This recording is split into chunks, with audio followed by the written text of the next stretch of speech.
আমার কাছে বাধা দিতে এসেছি। আমি এই জঙ্গলের ডাকু আছি, তবে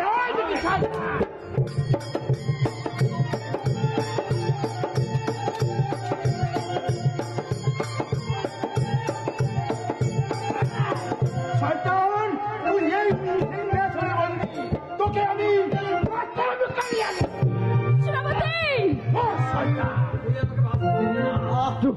তুই আমাকে মাফ করে দে ভাই, আমি তোকে বন্ধু বলে আলিঙ্গন করতে চাই। সেনাপতি তুলে নাও অস্ত্র, তুলে নাও সেনাপতি। আমি এখনই আসছি বন্ধু, আমি এখনই আসছি।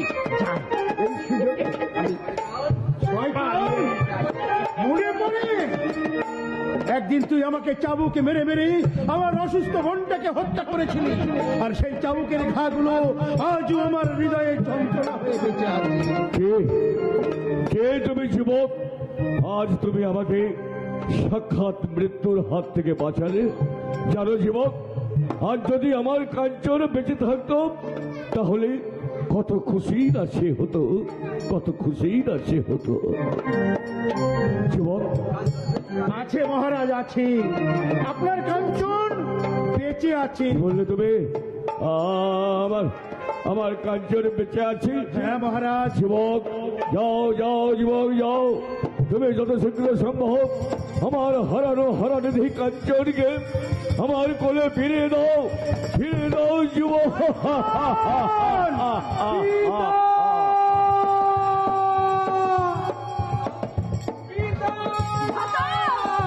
পিতা, পিতা, আমি ফিরে এসেছি পিতা। এই তো সেই চোখ, এই তো সেই মুখ, পিতা, এই তো সেই সোনার কান্তি দেহ।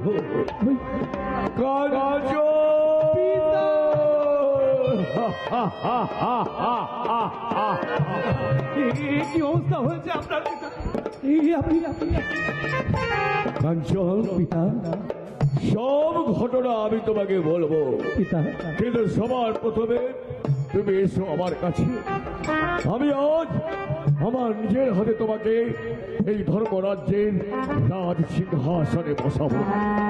এসো কাঞ্চন, দিকে পাঠিয়ে দাও এই পুষ্প। কাঞ্চন, আজ থেকে তুমি এই ধর্মরাজ্যের রাজা। এবার শোনো কাঞ্চন, আমি তোমাকে সব ঘটনা খুলে বলছি। কাঞ্চন, তোমার মা আর সেনাপতির যোগ সাজসে আমি তোমাকে হত্যার আদেশ দিতে বাধ্য হই, কিন্তু তোমার মা আমাকে শৃঙ্খল কবলিত করে অন্ধকার কারাগারে নিক্ষেপ করে আমার বুকে 7 মণ পাথর চাপা দিয়ে রেখেছিল। দিনান্তে আমাকে খেতে দিত 1 খণ্ড পোড়া রুটি আর 1 গ্লাস নর্দমা। জানো জানো কাঞ্চন, আমি ওই পোড়া রুটি আর নর্দমার জল খেয়েও আমার প্রাণটাকে তিল তিল করে ধরে রেখেছিলাম পিতা, কারণ আমি একদিন এই ধর্মরাজ্যের ধর্মের জয় দেখব বলে। আজ আমি সেই শুভক্ষণের সন্ধিক্ষণে দাঁড়িয়ে মহারাজ কাঞ্চন কুমার, আজ আমি তোমার কাছে এই নারী রূপী রাক্ষসী ডাইনির বিচার চাই।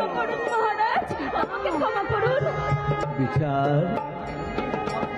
করবো পিতা, বিচার আমি করবো পিতা, বিচার আমি করবো। এই ধর্মরাজ্যের সিংহাসনে যখন আপনি আমাকে বসিয়েছেন, সমস্ত দায়ভার যখন আমার হাতে আপনি তুলে দিয়েছেন, তবে আমার মায়ের বিচার আমিই করবো, আমি করবো। বাবা কাঞ্চন, আমাকে তুই ক্ষমা করে দে বাবা। আমি অনেক অন্যায় করেছি, আমি তোকে অনেক শাস্তি দিয়েছি বাবা। আমাকে তুই ক্ষমা কর বাবা, আমাকে তুই ক্ষমা কর। কেঁদো না মা, কেঁদো না। ক্ষমা ক্ষমা ক্ষমা ক্ষমা তো সহজে তোমায় করবো না মা। শাস্তি যে তোমাকে পেতেই হবে মা, শাস্তি যে তোমাকে পেতেই হবে। আমি না তোর মা। হ্যাঁ মা, হ্যাঁ, জানো মা, জানো জানো তোমাকে আমি কেমন শাস্তি দেবো তুমি জানো মা। ও মা, মা, মা, মা। আমার জন্মদাত্রী মা, মা, তিনি তো আমাকে জন্ম দিয়ে চলে গিয়েছিলেন মা। ও মা, একটি বার তুমি আমার জননী হয়ে আমাকে তোমার সন্তান রূপে বুকে তুলে যাও না মা। এটাই তোমার শাস্তি মা, তুমি আমাকে তোমার পুত্র রূপে গ্রহণ করো মা। কাঞ্চন! পিতা, রানী, আমার কাঞ্চন যখন তোমাকে ক্ষমা করে দিয়েছে, মহারাজ, আমার আর কিছু বলার নেই। আমিও তোমাকে ক্ষমা করে দিলাম।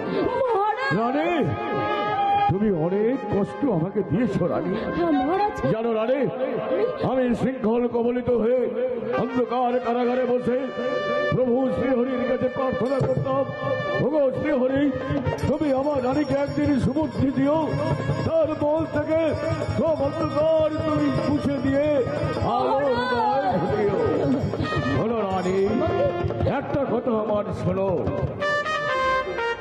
মা হওয়া নয় মুখের কথা, যে না শুধু প্রসব করলেই হয় না মাতা, যে না বোঝে সন্তানের ব্যথা। আমি মা হতে চাই। শোনো, আমি মা হতে চাই। শোনো রানী, আমি না পাশে থেকে রানী, দানবী থেকে মমতাময়ী মা হতে চাই। আমি কাঞ্চনের সাথে মা হতে চাই না। মা, আমি আর গর্ভধারিণী মা হতে চাই। জয় রাজা কাঞ্চন কুমারের জয়, জয় রাজা কাঞ্চন কুমারের জয়, জয় রাজা কাঞ্চন কুমারের জয়। নমস্কার।